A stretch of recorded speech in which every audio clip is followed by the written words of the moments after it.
Assalamualaikum warahmatullahi wabarakatuh. Waalaikumsalam warahmatullahi wabarakatuh. Saya akan mempresentasikan untuk seminar kewirausahaan dengan tema meningkatkan kreativitas dengan memanfaatkan peluang sebagai bisnis pemula. Dengan ini, Adinda Putri dan saya Rahmat Berliana. Apa itu wirausaha? Kemampuan untuk menciptakan hal-hal yang baru dan berbeda. Terus, apa itu kewirausahaan? Sebagai penerapan kreativitas dan keinovasian untuk memecahkan permasalahan dengan upaya memanfaatkan peluang-peluang yang dihadapinya. Untuk suatu pernyataan yang bersumber dari pebisnis muda menyatakan bahwa suatu negara akan dikatakan maju apabila wirausahawan sebanyak 2%-nya dari jumlah penduduknya. Dari pernyataan tersebut dapat kita lihat di kalangan pemuda dan pemudi saat ini adalah minimnya rasa mandiri yang kebanyakan dari mereka masih sangat bergantung dengan uang orang tua sehingga terbiasa atau bergantung pada orang lain. Selain itu, untuk menjadi seorang wirausaha, sikap mental berani tetap dengan perhitungan yang matang sangat membantu keberhasilan. Perolehan hasil pendidikan formal sangat membantu, akan tetapi menentukan hasil penelitian, keberhasilan seseorang yang ditentukan oleh pendidikan formal hanya sebesar 15% dan 85%-nya ditentukan oleh sikap mental, kepribadian, dan kemandirian. How to start my own business? Yang pertama, what? Apa usaha yang akan kita lakukan? Yang kedua, when? Kapan usaha akan kita dirikan di waktu yang tepat? Ketiga, where? Di mana lokasi yang tepat untuk mendirikan usaha kita? Yang keempat, who? Siapa segmen pasar kita nanti? Yang kelima, why? Mengapa kita memilih usaha tersebut? Misalnya usaha tersebut lagi booming atau lagi dicari-cari konsumen, seperti itu. Selanjutnya, tahap-tahap kewirausahaan. Yang pertama, memulai. Kita harus mempersiapkan segala sesuatu yang terkait dengan usaha yang akan kita jalankan. Untuk menentukan tujuan usaha tersebut, berapa banyak modal yang harus digunakan, seperti itu.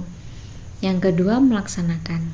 Jadi setelah tahap memulai usaha sudah lengkap, lanjut melaksanakan usaha. Yang penting dapat melihat dan memanfaatkan peluang tersebut itu ada. Yang ketiga, mempertahankan usaha. Memang itu tidak mudah seperti memulai, tetapi harus mempertahankan usaha dengan melihat kondisi pasar, maka usaha tersebut dapat bertahan dan tidak kalah dengan persaingan. Yang keempat, mengembangkan.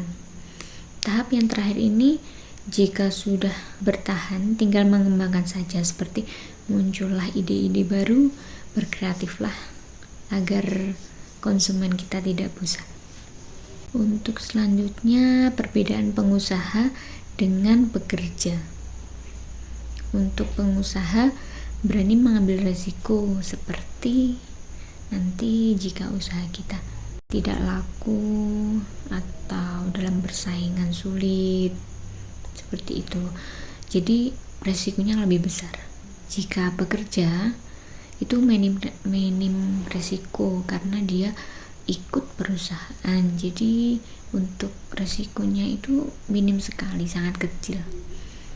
Untuk pengusaha kerja selama 24 jam. Kalau pekerja tidak suka kerja berlebihan, jadi tidak suka bekerja terus-menerus. Kalau pengusaha menentukan aturan, bekerja mematuhi aturan. Untuk pengusaha membuat jadwal, pekerja mengikuti jadwal.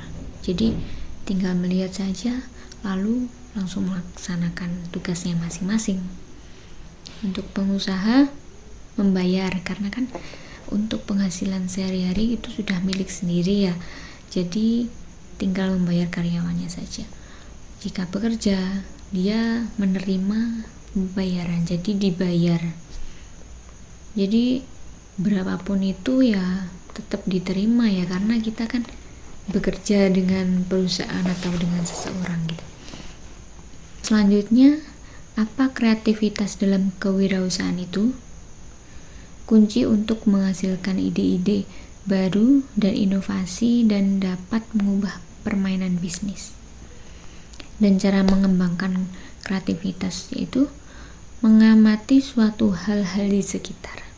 Seperti sekarang apa ya yang lagi dibutuhkan konsumen, seperti itu. Yang kedua, selalu berimajinasi. Yang ketiga, selalu melakukan hal baru. Jadi kreatif lah agar tidak bosan ya untuk konsumennya. Dan yang keempat, selalu disiplin. Seperti buka usaha jam 10 sampai jam 4. Jadi kita harus tepat waktu, disiplin waktu. Jadi konsumen kita tidak kecewa. Yang terakhir, mudah beradaptasi. Beradaptasi dengan konsumen ataupun pengusaha lainnya agar ilmu yang kita peroleh itu bertambah juga. Dan yang terakhir nih, motivasi. Jadi perubahan besar itu dimulai dari perubahan kecil yang konsisten.